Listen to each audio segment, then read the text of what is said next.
The Circus Diaries video ident has clips of trapeze, tight wire, books, big tops and a cup of tea.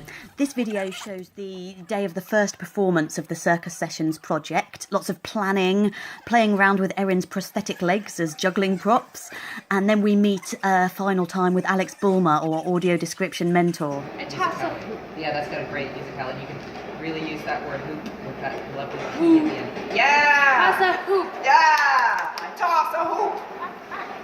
And then as we keep going 2 and 3 and 4, because we toss our 6 between the two of us. Do you toss one after you toss this one? Yes, I do. Then we move into the studio for some vocal warm-up exercises. Excellent. No amount. We all have our tongues poking out.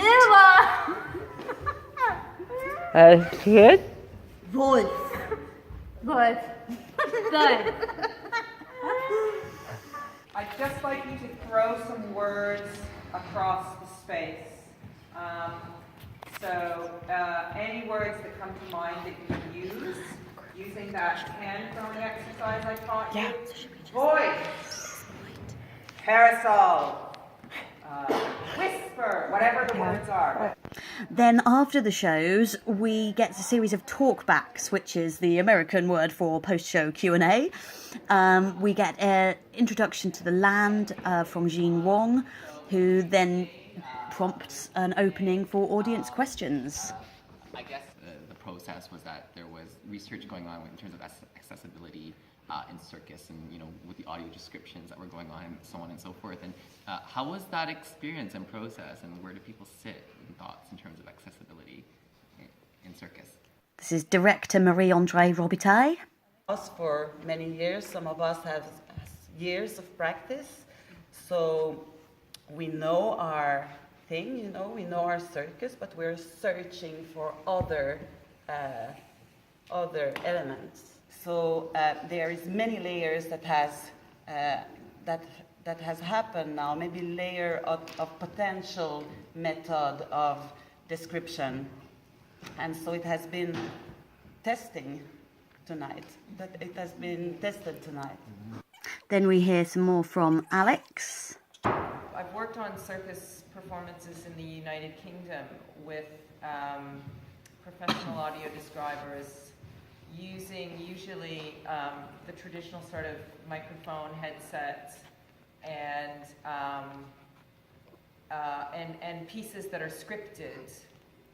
And I was really interested in looking at how perhaps that notion of inclusion for blind and visually impaired audiences for the circus arts could be more integrated into the actual show itself, using different kind of approaches to vocalization, different approaches to language, and possibly coming up with a kind of almost like a circus describing vocabulary or approach that could then marry back to the traditional.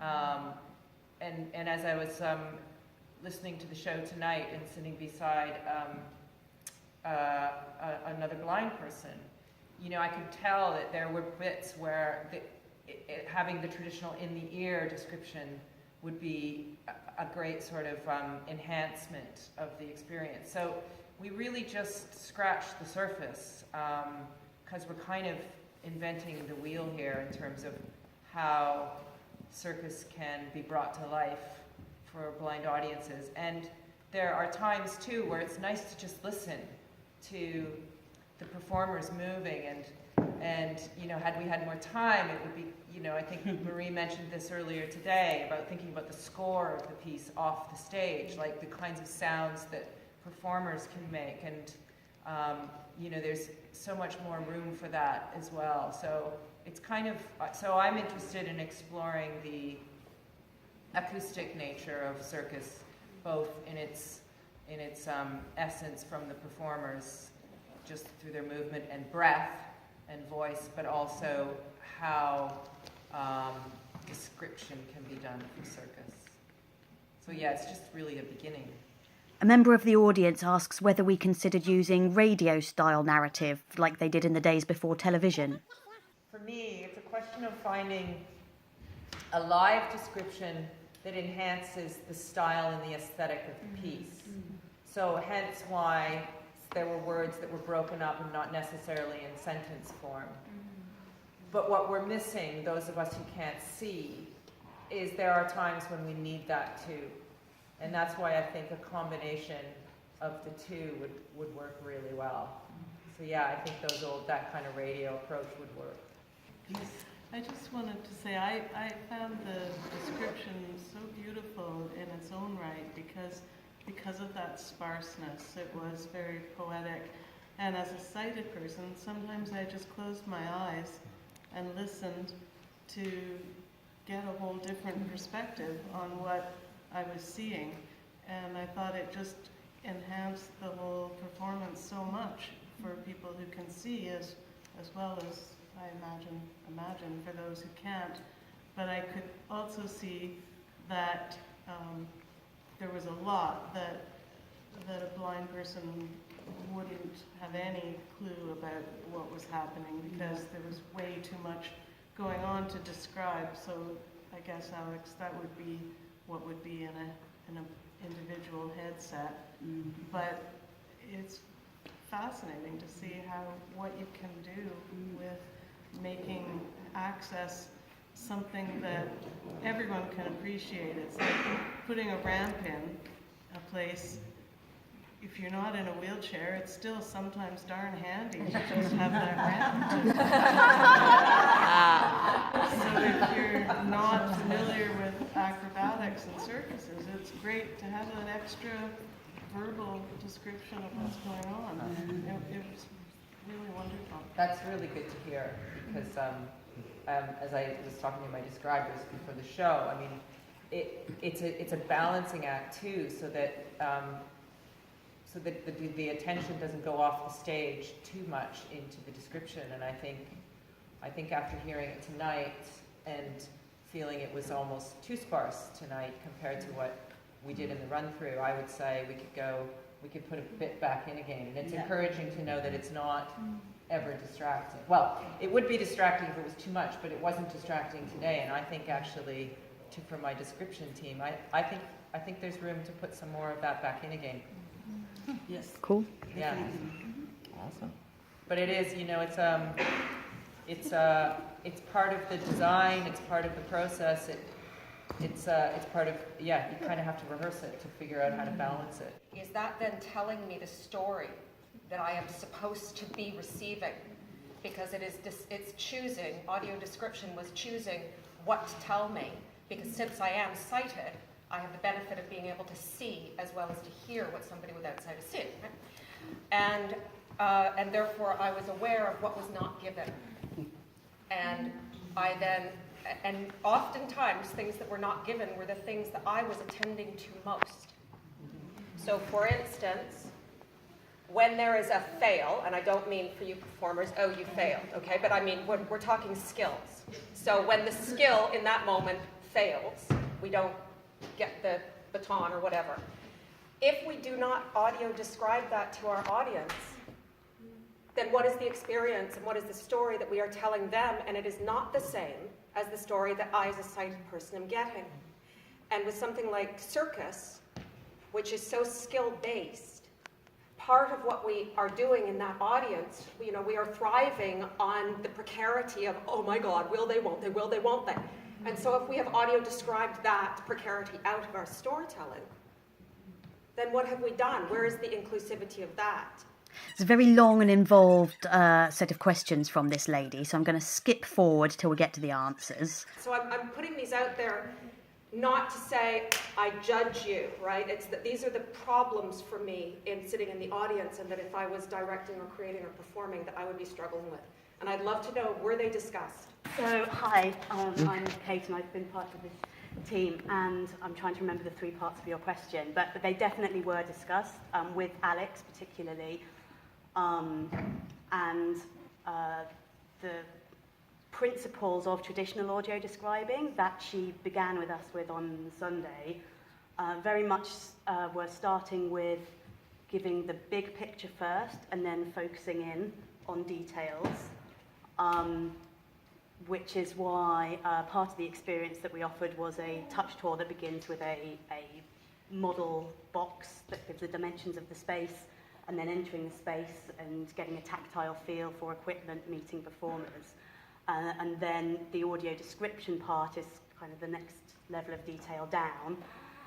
And the way that this project has been a mingling of lots of different strands means that some of the physical performance moments we didn't see in full until yesterday afternoon, which then we had to describe in the next run through. So rather than trying to describe every single thing, we were focusing on getting the large brushstrokes first rather than the details, because the conversations about artistic vision and desired interpretation would have to come through a much a longer period of time and a more integrated dialogue with the description team and the cast and the director. And this process is just an experimental laboratory that we haven't got time to do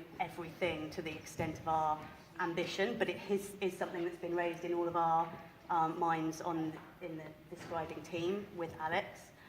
The second part of the question, as I remember it, was about not describing the drops. And another big part of what we were learning is what sounds tell their own story. And so the first time we made a run-through describing with Alex in the room, she asked us to cut down on a lot of what we were saying, because the sounds, actually, we know when something's dropping, or we know when something is being raised into the air. So some of that is intentionally missing those details out, because we don't want to be tautological, and we don't want to give the same information twice if we don't need to. And likewise with Erin's legs, part of the touch tour and introductory experience was establishing a connection with the sound that these legs made, how they work and how they feel.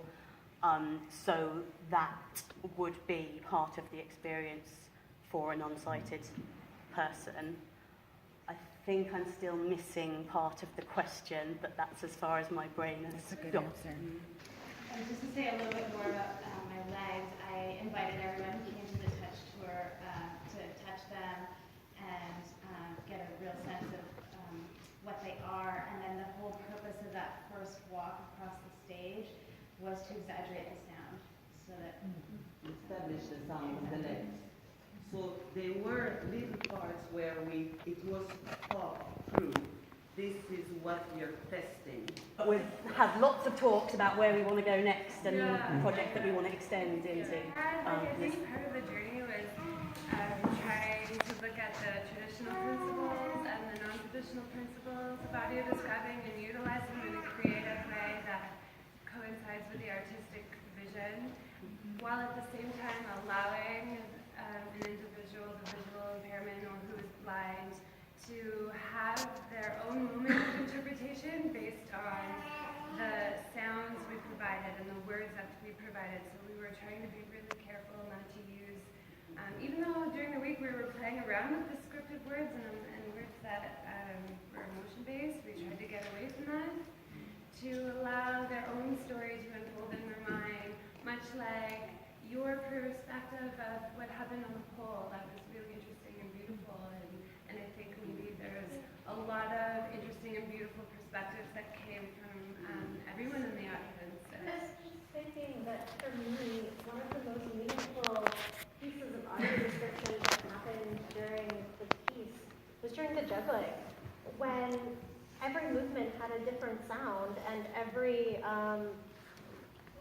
like when you're using the ball, it was one sound. When you're using the club, it was another sound, and it was very audibly clear that there was a back and forth that was going on. And I just thought that that was so fantastic that you could convey that sense of juggling without ever having to say a word. I have a further question about the description work, and I want to preface by saying I don't mean to privilege a sighted experience, but that's my experience. there were moments throughout where they didn't quite match up. Like an action happened and then the description happened, and those were moments of wonderment, or sometimes moments of humor emerged in that were very pleasing. And I was wondering if there was play, if that was explored in like the temporality of the description and the moment, and whether there was an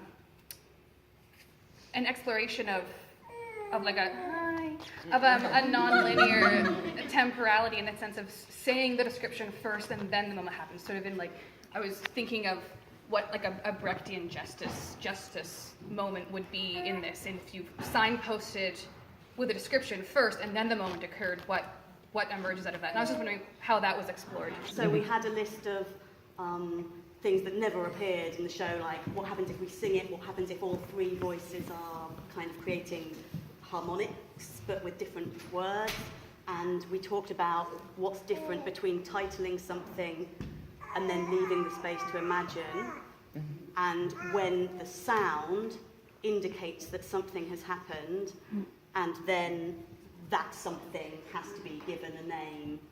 So there was a little of each thing, but it is still an experiment. Well, I just want to start by saying I'm Joita, and I wanted to thank you for having courage as performers to push the boundaries of your art form and to try and make the circus experience accessible to people who are blind or partially sighted. It's something that a lot of us may have been a part of, but not really been a part of as a kid, because you lose out on so much, because it is quintessentially such a visual experience.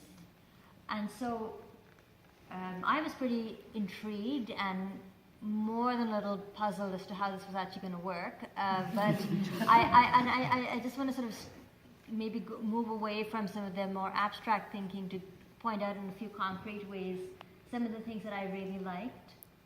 I think the model is an excellent introduction to the space and to some of the concepts, so I think it really was a great way to set the stage and provide somebody with an overview that they would otherwise not have, because if they don't have access to the visual. So the model was a great way to sort of introduce somebody. I really thought the touch tour was excellent.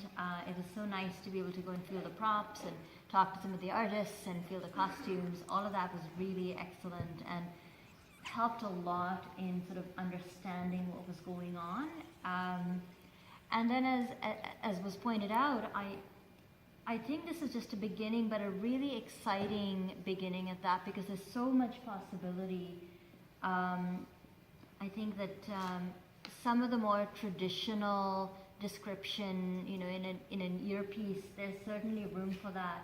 But, and I would probably want to sit with this one more. I definitely think there's more room to talk about how to integrate a description into the actual performance, but honestly, I'm coming into this fresh, and I'm sure my better ideas will come like 48 hours later. but really, I'm so grateful, because it's one of those things that, it's like describing a silent movie, like it's not one of those things that readily lends itself, and so there's a lot of imagination and creativity that goes into even imagining the possibility, much less the logistics. So thank you for doing that.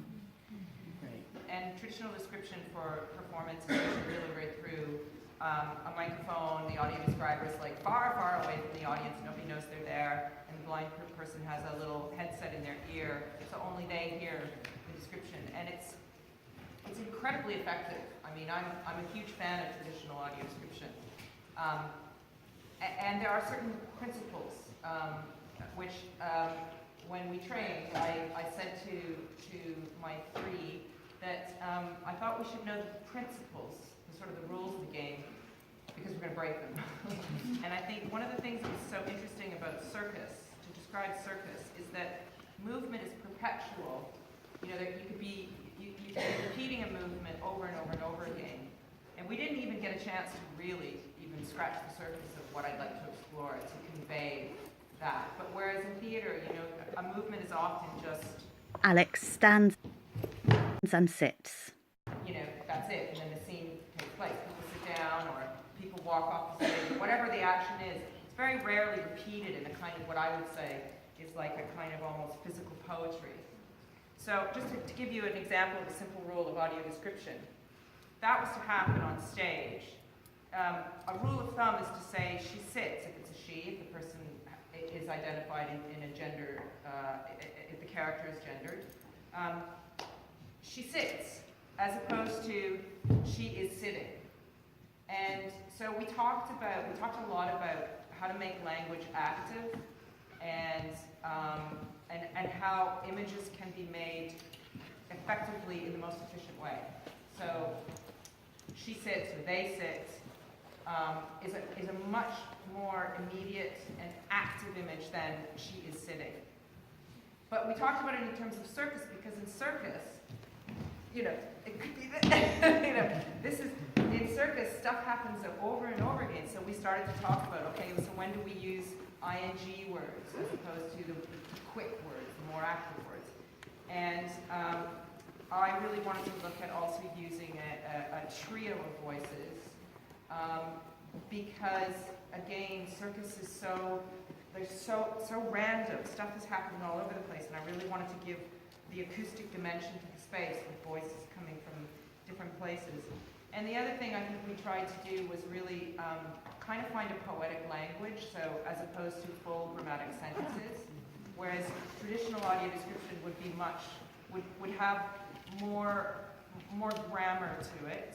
That's not to say that an audio describer wouldn't slip in the words creeps or runs if they had only a minimal amount of time, or if that was the best way to describe the moment. But generally speaking, audio description tends to be a little bit more English languagey. And what we wanted to create was, in a sense, oral circus, which will have its own kind of poetry. And we really have only scratched the surface. Now I'm going to shut up. So it's very fresh, it's very exciting, as you mentioned, and puzzling and important, and I'm proud of us. Even though we may